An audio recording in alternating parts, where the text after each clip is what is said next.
चंद्रपूर महानगरपालिका निवडणुकीत एकीकडे भाजप आणि काँग्रेसमध्ये महापौर पदासाठीची जोरदार कुस्ती रंगलेली असताना आता त्यात ठाकरेंच्या शिवसेनेने उडी घेतली आहे। कोणत्याही गटाला पाठिंबा न देता शिवसेना ठाकरे गटाने आपला 10 उमेदवारांचा वेगळा गट बनवून महापौर पदाचा उमेदवारही दिलाय।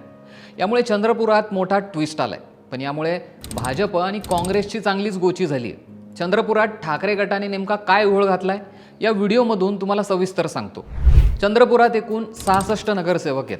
बहुमताच्या आकड्यासाठी 34 नगरसेवकांची गरज आहे। काँग्रेसकडे 27 नगरसेवक आहेत तर भाजपकडे 23 नगरसेवक आहेत। भाजप आणि काँग्रेसला दोन्हींना सत्तेत येण्यासाठी उद्धव ठाकरे यांच्या 6 नगरसेवकांची गरज असणार आहे। पण शिवसेनेला जो महापौर पद देईल त्यासोबतच आम्ही बसू अशी आडमुठी भूमिका ही ठाकरे गटाने घेतली।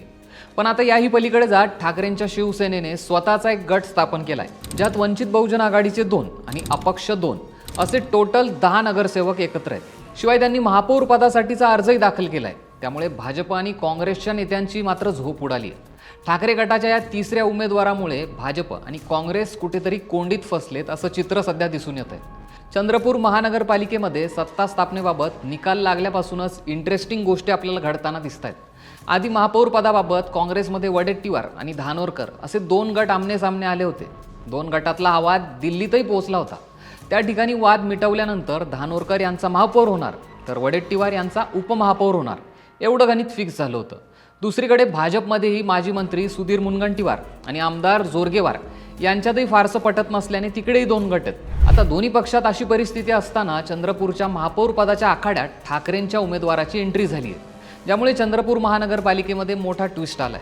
निकाल लागल्यापासूनच ठाकरेंच्या शिवसेनेने आमचाच महापौर पाहिजे अशी आघाडी करण्यासाठीची अट घातली होती। त्यासाठी काँग्रेस आणि गरज पडली तर भाजपसोबतही जाऊ असा इशारा ठाकरे गटाचे जिल्हा प्रमुख संदीप गिरे यांनी दिला होता। पण आता किंगमेकर असलेल्या ठाकरेंच्या शिवसेनेकडूनही चंद्रपूर महानगरपालिकेत महापौर पदासाठी अर्ज दाखल करण्यात आलाय।